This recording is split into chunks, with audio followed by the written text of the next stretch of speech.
Olá, meu nome é Sebastião Ernesto, sou médico anestesiologista e vou falar sobre farmacologia e sistema nervoso, aula 2, agentes inalatórios.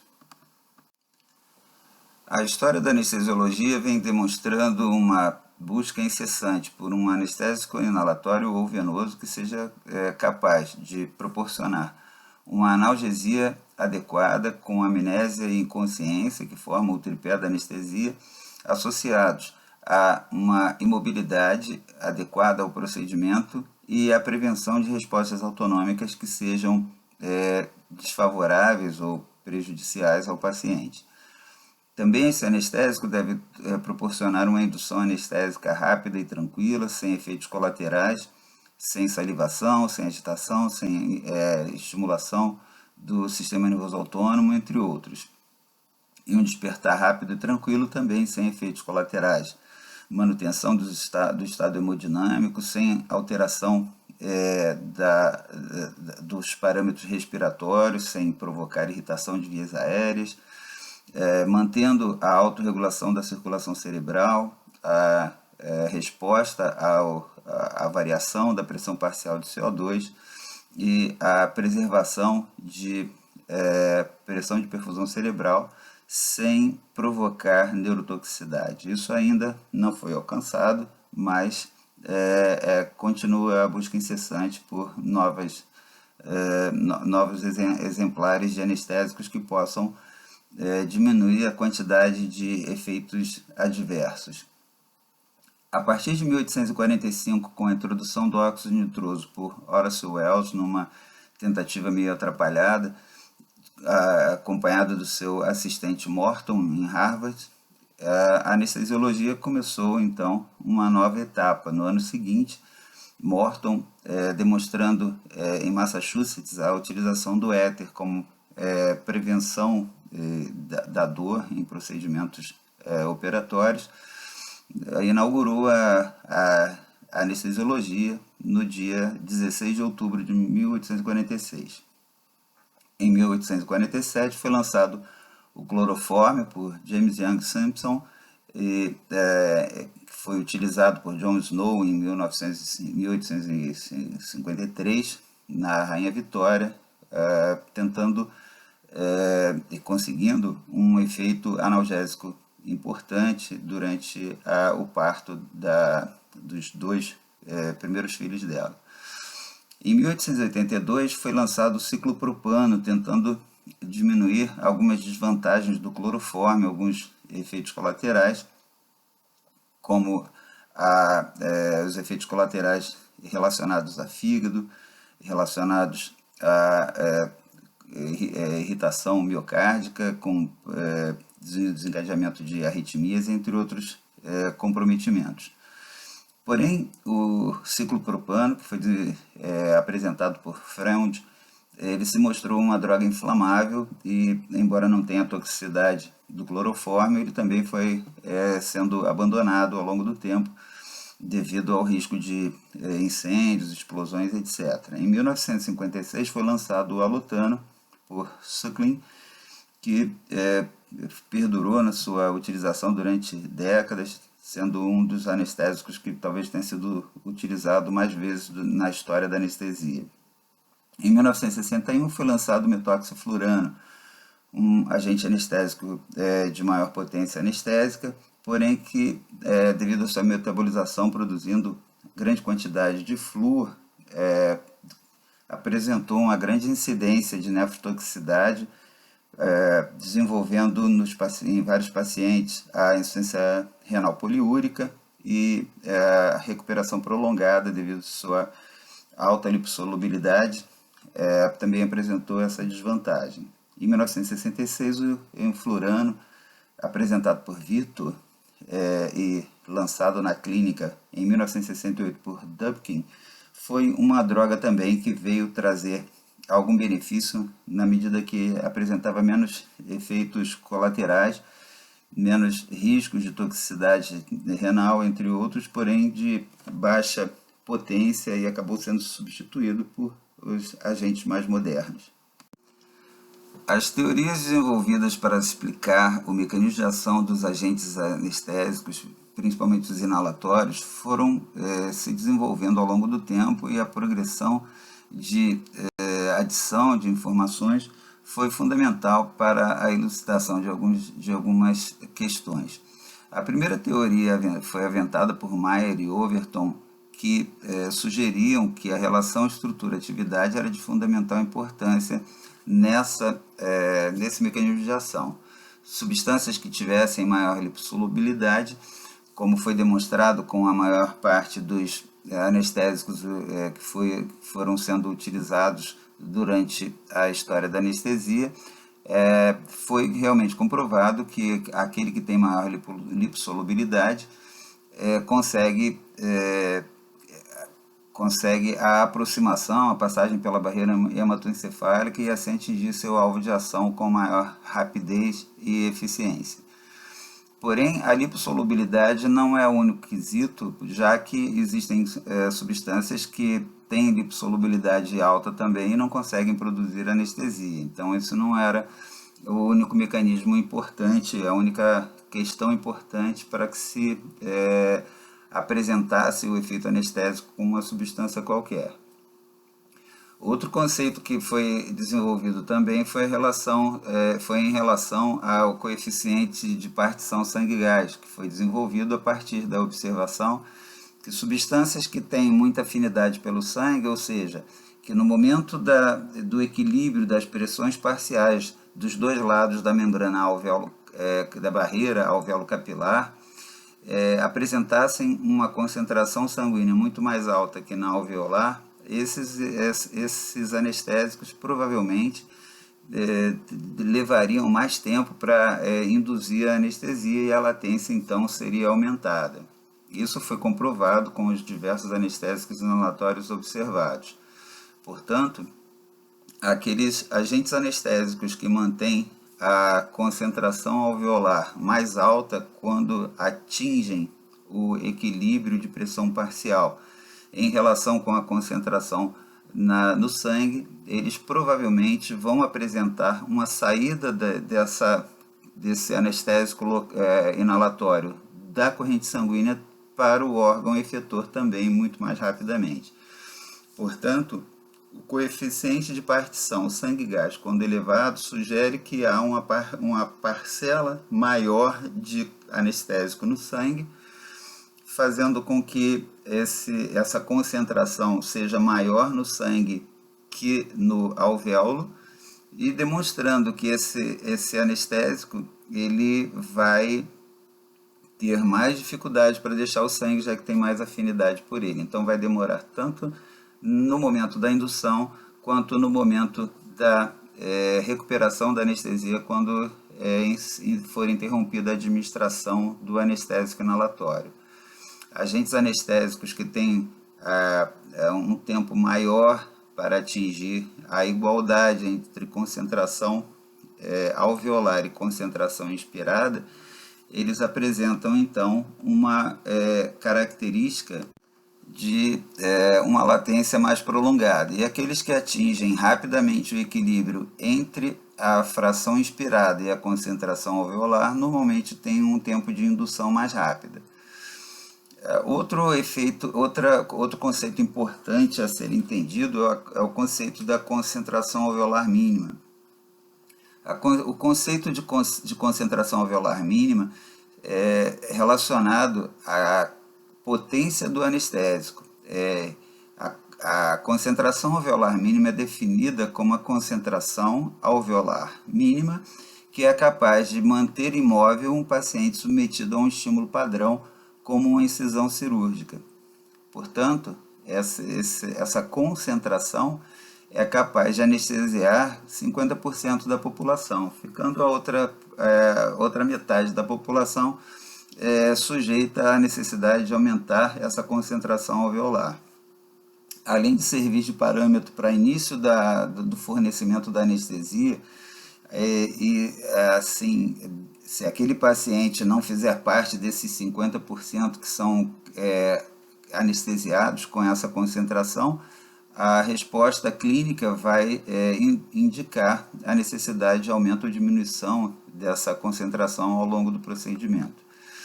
a concentração alveolar mínima também é um ponto de referência entre os diversos anestésicos, mostrando a equipotência anestésica, já que um CAN de um anestésico é diferente do um CAN de outro. Cada um vai ter a sua concentração alveolar mínima dependendo da sua potência, que normalmente está diretamente ligada à sua lipossolubilidade.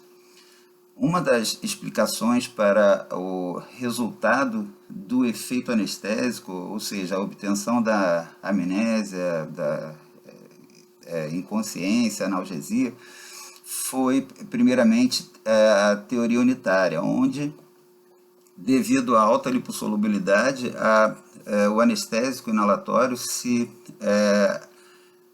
ligaria, se conjugaria ao corpo da membrana, fazendo com que essa camada lipídica da membrana sofresse um aumento da pressão tecidual, fazendo com que alterasse propriedades anatômicas de algumas proteínas e fechando eventualmente canais e alterando assim a capacidade daquela membrana de conduzir sinais na forma de potencial de ação. Outras informações foram surgindo e a ideia das proteínas com capacidades anfipáticas, ou seja, aquelas proteínas que, dependendo da situação metabólica no momento, pH, entre outras coisas, elas poderiam apresentar tanto a característica de lipossolubilidade quanto a de hidrossolubilidade, e assim mudando o diferencial de atração ou não de determinadas substâncias. Essa foi uma mudança importante na alteração da teoria de explicação do funcionamento do mecanismo de ação dos anestésicos inalatórios. Outra informação importante que surgiu foi em relação à estereoseletividade. Foi percebido que, em geral, os anestésicos inalatórios possuem um carbono quiral, ou seja, dependendo da conformação geométrica daquela molécula na mistura racêmica do anestésico, ele poderia apresentar um isômero que desviasse um feixe de luz para a direita ou para a esquerda, e foi demonstrado que há uma maior sensibilidade às formas levógeras, às levoformas. Esses anestésicos inalatórios, então, eles começaram a ser estudados em relação a proteínas específicas de ligação, e foi percebido que há uma atração, uma atividade desses agentes inalatórios em determinados receptores, principalmente os GABAérgicos e os receptores NMDA. Além deles, também há uma interação com canais de cálcio, porém há uma maior estereoseletividade relacionada aos receptores GABAérgicos e NMDA do que os canais de cálcio. Por isso, há diferença no índice terapêutico da forma levógera, que apresenta, assim, uma maior capacidade de interação com o receptor GABAérgico e com o receptor NMDA, sendo então utilizado em concentrações menores do que seriam aquelas utilizadas se fosse utilizado a mistura racêmica. Portanto, haveria menor interação com os canais de cálcio. Assim, a teoria da relação estrutura-atividade foi mudando ao longo do tempo. A diversidade de efeitos dos agentes inalatórios se deve à diversidade de alvos que eles são capazes de ativar na membrana dos neurônios.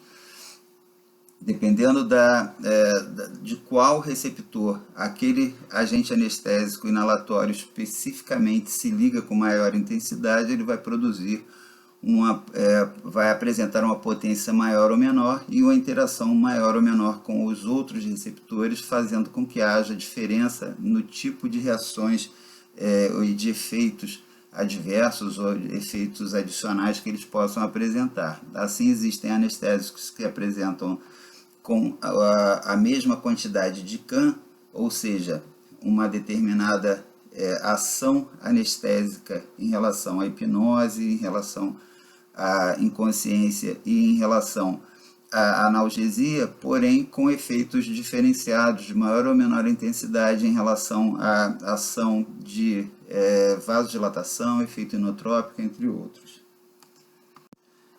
Os agentes anestésicos apresentam uma resposta diferencial dependendo da intensidade, dependendo da concentração fornecida aos pacientes. Em doses subanestésicas, em torno de 0,25 a meio CAM, os pacientes mesmo despertos podem vir a apresentar amnésia. Doses maiores que isso, concentrações acima de meio CAM, vão apresentar já algum grau de inconsciência dos pacientes, porém ainda com a possibilidade de apresentar resposta a estímulos dolorosos e eventualmente até a despertar quando solicitado. Acima de 1 CAM, os pacientes começam a apresentar gradativamente maior intensidade na imobilidade e ausência de resposta a estímulos dolorosos. Essa é a resposta diferencial de acordo com a quantidade de anestésico que os pacientes estão recebendo. E a resposta vai ser diferenciada também dependendo do nível no sistema nervoso central em que o agente anestésico está atuando. A inconsciência é obtida através do bloqueio do feixe espinotalâmico e do feixe tálamo-cortical, na medida em que o sistema reticular ativador ascendente passa pelo tronco cerebral, sendo um dos lugares de atuação do agente anestésico inalatório, faz conexão com o tálamo, sendo outro lugar onde o agente inalatório atua, bloqueando, intensificando a ação inibidora dos receptores GABAérgicos e também a nível de córtex. Portanto, a inconsciência é obtida através da atuação do agente anestésico nesses 3 níveis. A memória ela é trabalhada a nível de vários lugares no sistema nervoso central, mas principalmente a nível de amígdala e hipocampo. É ali que os agentes anestésicos conseguem, através da intensificação da ação inibidora dos receptores GABAérgicos estimulados pelo ácido gama-aminobutírico, que haja o desenvolvimento da amnésia por interrupção dos processos de aquisição de memória. A nível medular, os agentes anestésicos atuam inibindo tanto os receptores NMDA quanto estimulando a liberação pelos interneurônios dos neurotransmissores de glicina, que agem tanto nos seus próprios receptores de glicina, atuando de maneira inibitória, quanto também associando com o glutamato no receptor NMDA. O glutamato se liga ao seu sítio de ação, a glicina se liga no seu sítio de ação, e se houver estímulo suficiente, esse canal ele se abre a ponto de liberar o íon magnésio que existe no seu interior, propiciando a passagem de íons cálcio e sódio. Esses são os 2 mecanismos de ação da glicina. A nível medular, então, há uma diminuição da resposta da resposta do NMDA devido à atuação do agente inalatório, principalmente pela inibição da ligação da glicina no seu sítio de ação como cofator, mas também em ação direta inibindo o receptor NMDA. E também, através desses 2 mecanismos, a imobilidade da coluna, na coluna cervical é estimulada pelo agente anestésico inalatório. Portanto, são vários os níveis de atuação e dependendo da concentração oferecida ao paciente e do tempo ao qual ele é exposto a essa concentração, as respostas são as mais variadas. Essas são as respostas diretamente relacionadas ao sistema nervoso central e tem as respostas associadas a nível respiratório, a nível cardiovascular, entre outras. Os receptores GABAérgicos são apresentados na forma pentamérica, ou seja, são 5 subunidades que formam um canal iônico por onde, após a estimulação pelo ácido gama-aminobutírico, há a entrada na célula de íons cloro, aumentando a negatividade intracelular e assim tornando a célula hiperpolarizada, mais difícil de despolarizar. Esses receptores GABAérgicos eles possuem 5 subunidades, como eu falei, e essas 5 unidades elas variam em quais são as subunidades. Normalmente tem subunidade alfa, gama, beta, delta e a quantidade de uma ou de outra nessa conformação vai variar de acordo com a localização do receptor GABAérgico. E mesmo essa variação formando os subtipos, cada um desses subtipos pode ter uma isoforma diferente de uma subunidade ou outra, mudando a conformação pela construção de aminoácidos diferentes numa determinada região ou em outra. Portanto, os receptores GABAérgicos, dependendo do subtipo que é representado pela localização, ou da isoforma, que é representado por informações genéticas, entre outras, ou mutações, eles podem apresentar resposta aumentada ou diminuída numa determinada região ou outra. Portanto, a inconsciência, muitas vezes, ela é conseguida com uma dose um pouquinho maior, um pouquinho menor, amnésia também, etc. A glicina, como foi dito, ela tem o seu receptor natural, ela é produzida na maioria dos casos pela liberação pelos interneurônios, que vai induzir uma resposta inibitória na outra célula. E também ela atua como cofator, auxiliando o glutamato na estimulação da abertura dos receptores NMDA. Esses receptores NMDA, eles estão relacionados à memória e, por isso, à chamada plasticidade. Eles são relacionados tanto à memória relacionada a fatores cognitivos, quanto a memórias relacionadas a outros fatores, como, por exemplo, a nocicepção. Quando estimulados de maneira intensa e repetida por estímulos nociceptivos, podem induzir a formação de dor crônica e a atuação de alguns agentes que inibem o surgimento de dor crônica por atuação de inibição sobre o receptor NMDA. O bloqueio, como foi dito, do sítio de ligação da glicina no receptor NMDA impede a abertura do canal, mesmo que o glutamato esteja ligado ao seu sítio de ação. Existem também os receptores colinérgicos, que são submetidos à ação dos agentes inalatórios. Eles são normalmente receptores que são seletivos a cátions e, na maioria das vezes, permitem a entrada do sódio, fazendo com que haja a facilitação da despolarização da célula. Portanto, os agentes inalatórios atuam inibindo ou bloqueando ou diminuindo a resposta desses receptores ao seu agonista natural. Também estão relacionados à memória, quando presentes na região de amígdala e hipocampo. Os canais de potássio, eles são ativados pelos agentes inalatórios e com isso facilitam a saída de potássio para o exterior da célula, diminuindo a positividade ou aumentando a negatividade interna da célula, que assim fica hiperpolarizada e também difícil de se despolarizar. Os canais de sódio são inibidos pelos agentes inalatórios. Eles são de presença global e a sua especificidade pelos canais de sódio é pequena, mas existe a contribuição na diminuição da condução de potencial de ação ao longo do axônio, graças à ação inibidora do agente inalatório sobre os canais de sódio. Também há uma ação inibidora sobre os canais de cálcio, fazendo com que haja auxílio na imobilidade produzida pelos agentes anestésicos inalatórios, principalmente a nível de medula.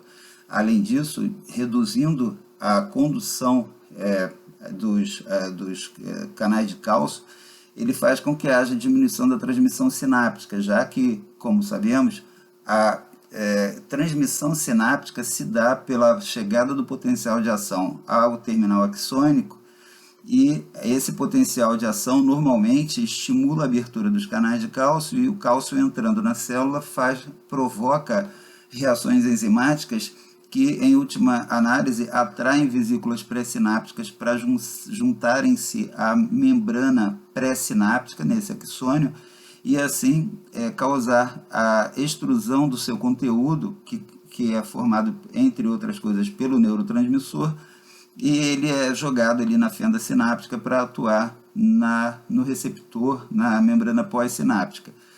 Como o agente inalatório tem a capacidade de inibir a condução nos canais de cálcio, ele reduz a transmissão sináptica por esse mecanismo.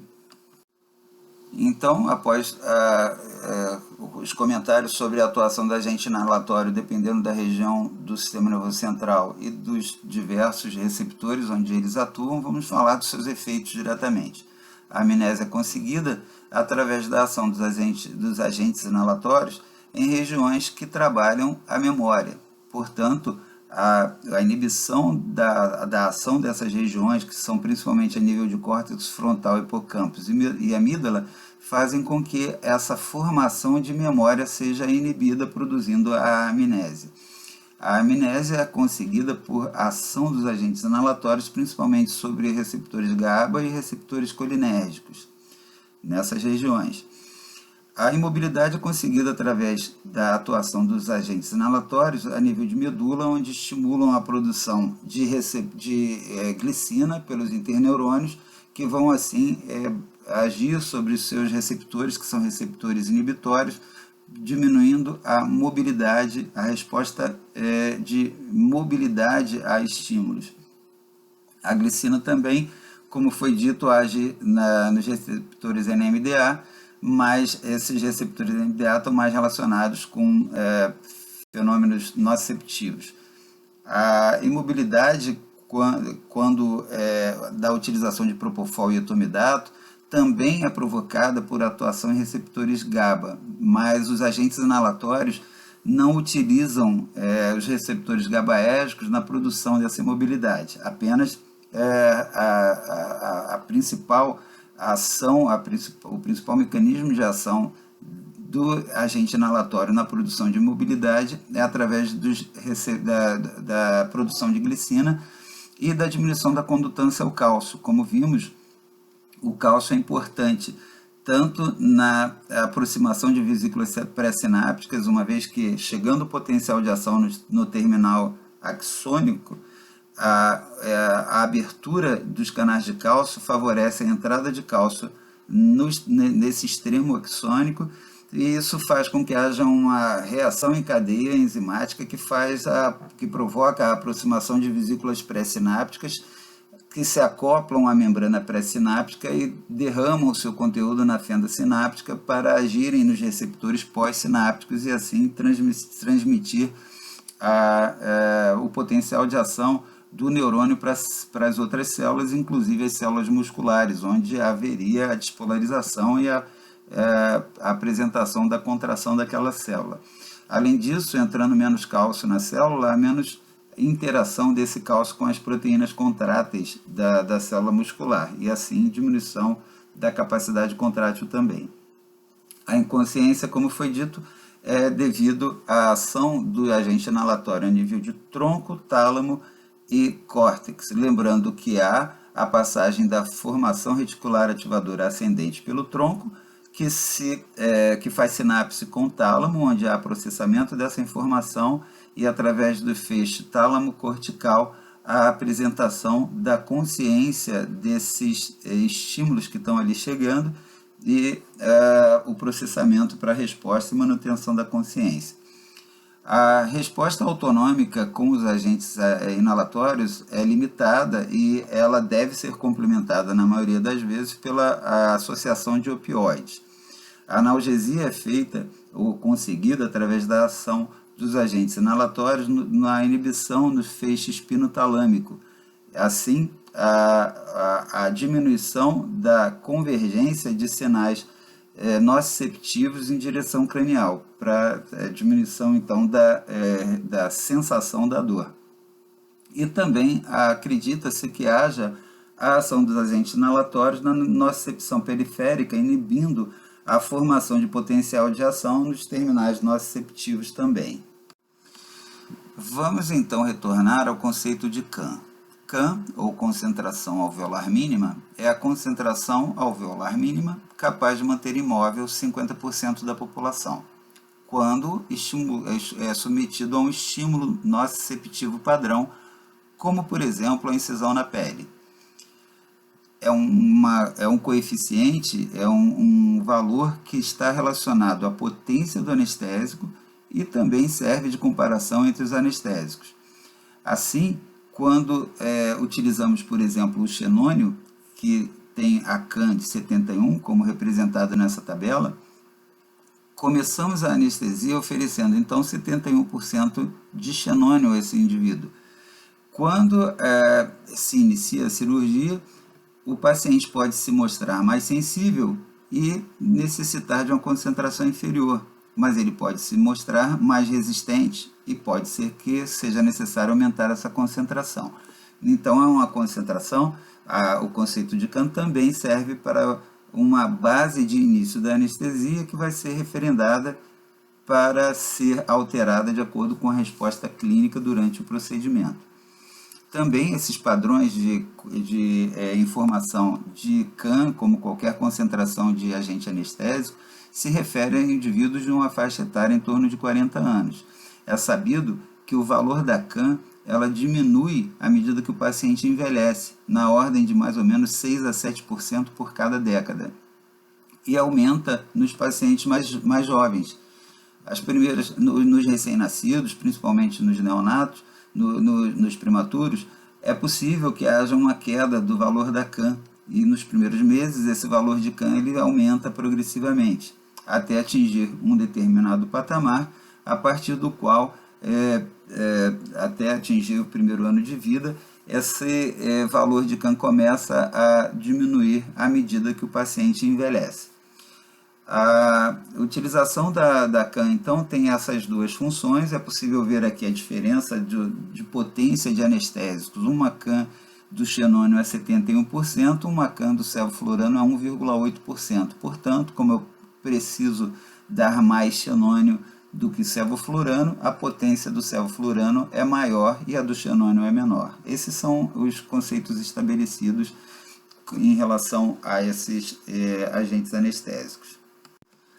Além da idade, outros fatores podem interferir na resposta à utilização dos anestésicos. Portanto, essa CAN, esse valor de concentração mínima a anestesiar um paciente, ele pode ser alterado com alguns fatores. Dizemos, então, que alguns fatores podem aumentar ou diminuir a CAN. Os fatores que diminuem a CAN são algumas drogas, como os agonistas alfa-2 adrenérgicos, como clonidina e dexmedetomidina, os barbitúricos, benzodiazepínicos, os opioides e outros anestésicos quando associados. Outros fatores que podem, além de drogas, diminuir a CAN são o aumento da idade, como foi dito no diapositivo anterior, a hipotermia, a hipóxia, a hipotensão e a gestação. E fatores que aumentam a CAN são o uso crônico de álcool e idades mais tenras, né, pacientes mais jovens, e a hipertermia. E ao lado aqui é possível ver a diferença de valor de CAN à medida que se altera a idade do paciente nos diversos agentes anestésicos.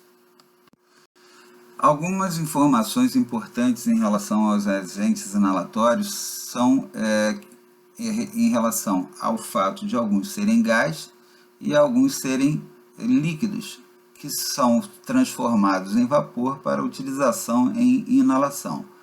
Os anestésicos gasosos são o xenônio e o óxido nitroso, que têm ação predominante sobre os receptores NMDA. Os líquidos voláteis são o alcano, que é o alotano, e os éteres, que são o isoflurano, o sevoflurano, o desflurano, e eles têm a ação predominante a nível de receptor GABAérgico. O gás, ele é gás porque ele se encontra na fase gasosa em condições normais de temperatura e pressão.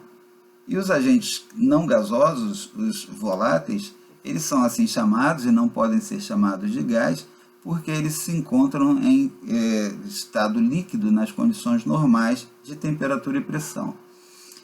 A velocidade de ação desses agentes anestésicos está diretamente relacionado com o seu coeficiente de partição sangue-gás, como foi comentado.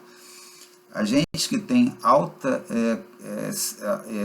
atração pelo sangue, que têm afinidade alta pelo sangue, eles demoram muito a elevar a concentração alveolar e demoram assim a estabelecer uma aproximação entre a concentração alveolar e a concentração inspirada do agente anestésico, porque ele passa rápido pela membrana alveolo-capilar e assim aumenta rápido a quantidade no sangue e mantém baixa a concentração alveolar. Como ele tem muita afinidade pelo sangue, ele também demora para passar para os órgãos-alvo, como o sistema nervoso central. Assim, a sua indução é mais lenta. A latência desse agente é mais lento. Ao contrário, aqueles que têm coeficiente de solubilidade sangue-gás baixa, como é o caso do óxido nitroso, como é o caso do sevoflurano, que são dois dos agentes com menor coeficiente de partição sangue-gás, eles têm pouca afinidade pelo sangue. E assim, eles demoram, eles têm dificuldade para passar para o sangue, mas quando passam para o sangue, eles passam rápido para o sistema nervoso central e assim fazem indução anestésica rápida. É comum a comparação da concentração alveolar com a concentração a nível cerebral, uma vez que, como esse anestésico tem pouca afinidade pelo sangue, o estabelecimento de uma aproximação da concentração alveolar com a concentração inspirada é muito rápida, porque ele tem dificuldade para passar para o sangue. Mas quando ele passa para o sangue, ele sai logo do sangue para o sistema nervoso central. Da mesma forma, quando a interrupção do fornecimento do agente anestésico para o paciente, ele, que também tem pouca afinidade pelo sangue ainda, continua tendo pouca afinidade pelo sangue, ele vai sair rápido para o alvéolo e assim o paciente vai despertar mais rapidamente. O fluxo sanguíneo cerebral, quando da utilização do agente anestésico inalatório, ele costuma aumentar em valores de CAM acima de 1. É notável que, da mesma forma que os agentes venosos em geral, como propofol, como etomidato, tionembutal, com exceção da ketamina, todos esses agentes venosos, eles diminuem a taxa de metabolismo cerebral. Os agentes inalatórios também. Os agentes venosos, eles mantêm a autorregulação e mantêm o acoplamento metabólico dos pacientes.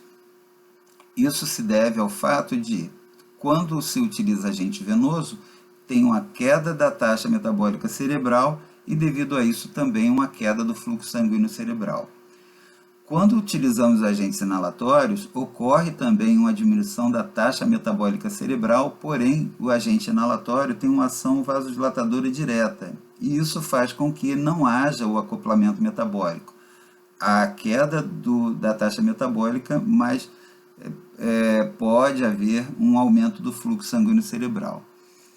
É entendido que em concentrações de até meio CAM, normalmente os efeitos envolvidos com a taxa metabólica cerebral sejam mais importantes e assim a redução devido a isso do fluxo sanguíneo cerebral possa acontecer. Em valores entre meio e 1 CAM, os fatores se equilibram e não há nem aumento nem diminuição do fluxo sanguíneo cerebral.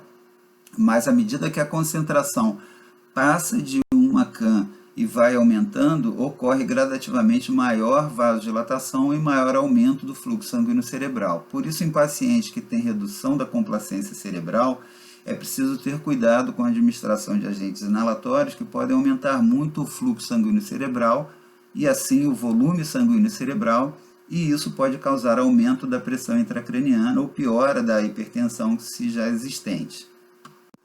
Isso pode ser observado no gráfico apresentado à direita.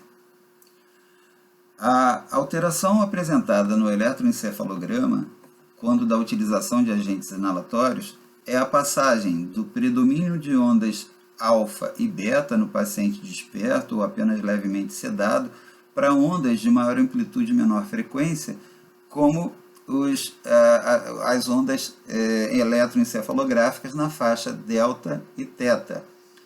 Pode acontecer a chamada burst suppression, ou supressão de impulsos, que ia até o estabelecimento de um eletroencefalograma isoelétrico quando da utilização de concentrações na faixa de 1,5 a 2 keV.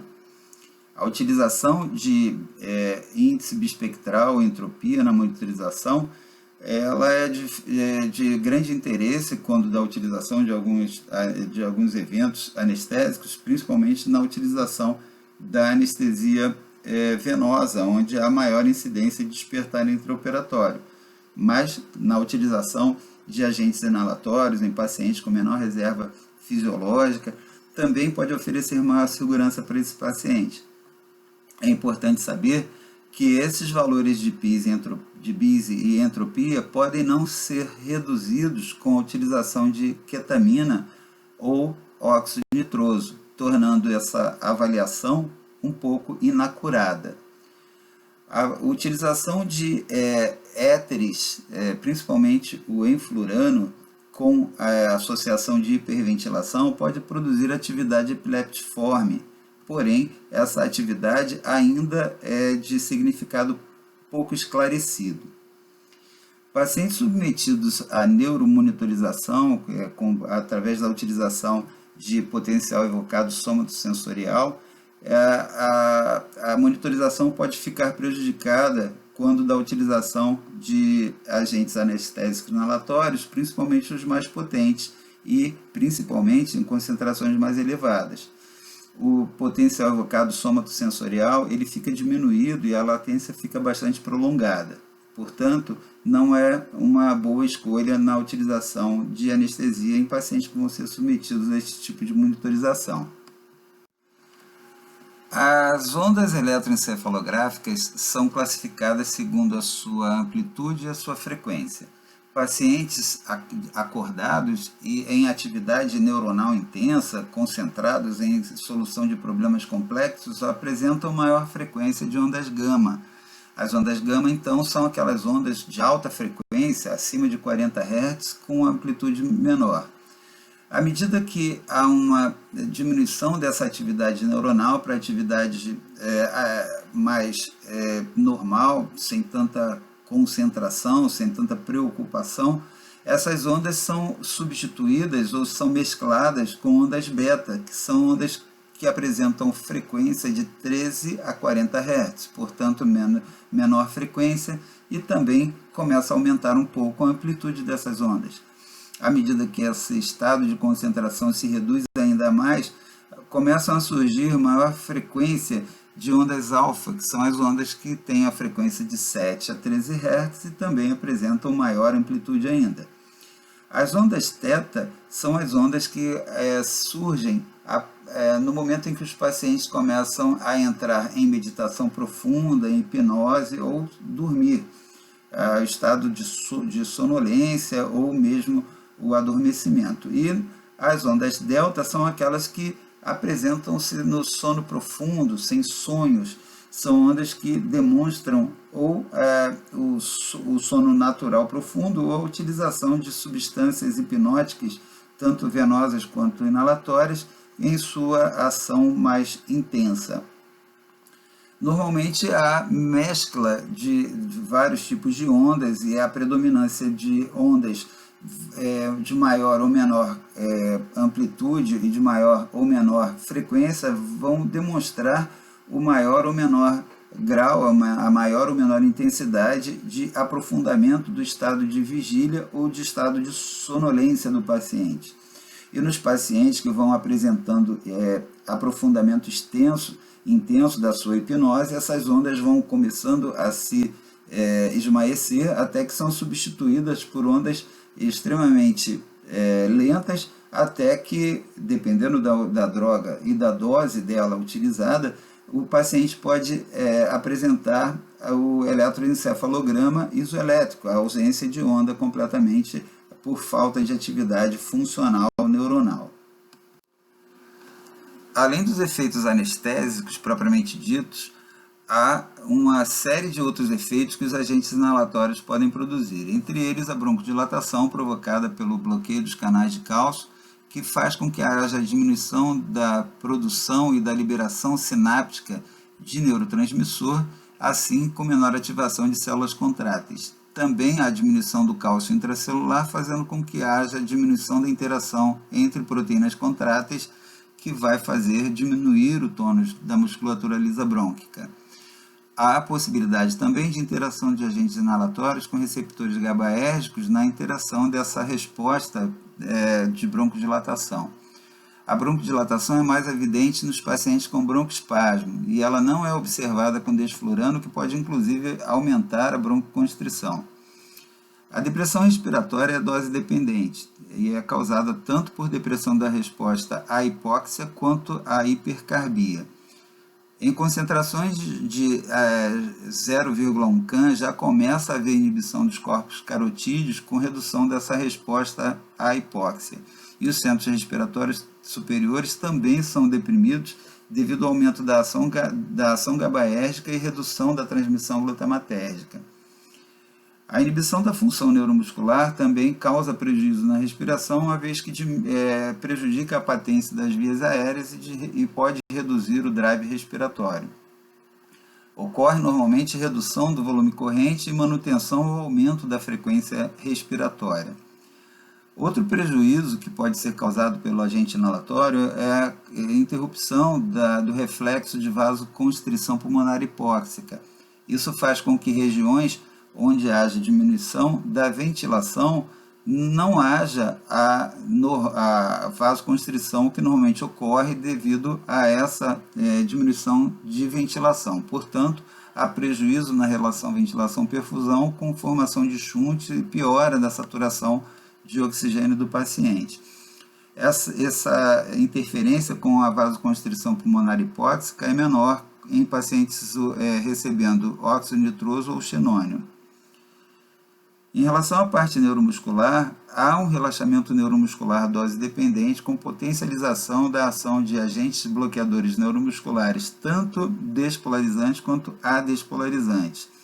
Essa potencialização se deve à maior produção e liberação de glicina com estimulação dos seus receptores, mas também à inibição dos receptores nicotínicos, com menor interação e resposta da associação entre a acetilcolina e os receptores nicotínicos da placa motora.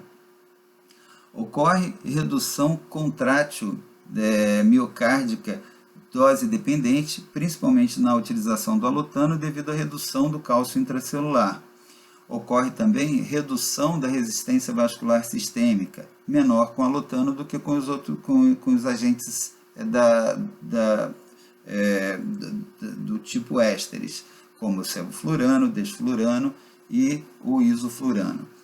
Há um rápido aumento da resposta simpática à utilização de isoflurano e desflurano, com possibilidade de aumento da frequência cardíaca e até hipertensão arterial, principalmente na utilização do desflurano, sendo uma droga que deve ser utilizada com muito cuidado em pacientes com baixa reserva coronariana.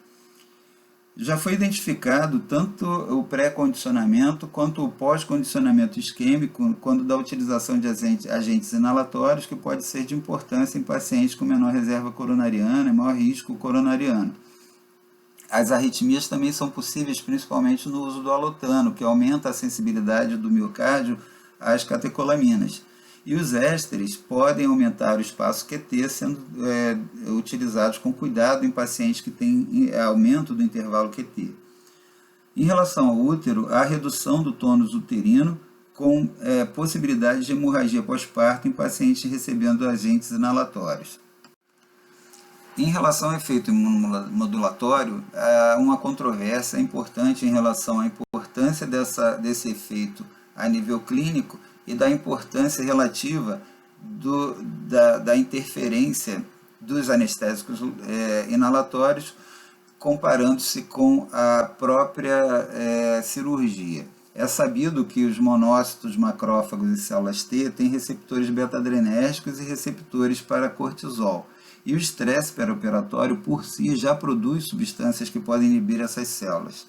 Isso pode gerar facilitação na instalação de infecções e até na disseminação de metástases. Por outro lado, os agentes voláteis inibem as citocinas inflamatórias e estimulam a produção de interleucina 4 e interleucina 10 pelos linfócitos T. Isso limita a resposta inflamatória. Os agentes inalatórios também limitam a proliferação linfocitária, a função de neutrófilos e a função de monócitos alveolares, além de suprimirem as células killer naturais. Isso tudo pode também favorecer infecções e disseminação de metástases. A questão é saber a importância clínica disso e a importância relativa quando comparado os fatores cirúrgicos e os fatores anestésicos. Há também importante interação com a saúde hepática, principalmente quando da utilização de alutano.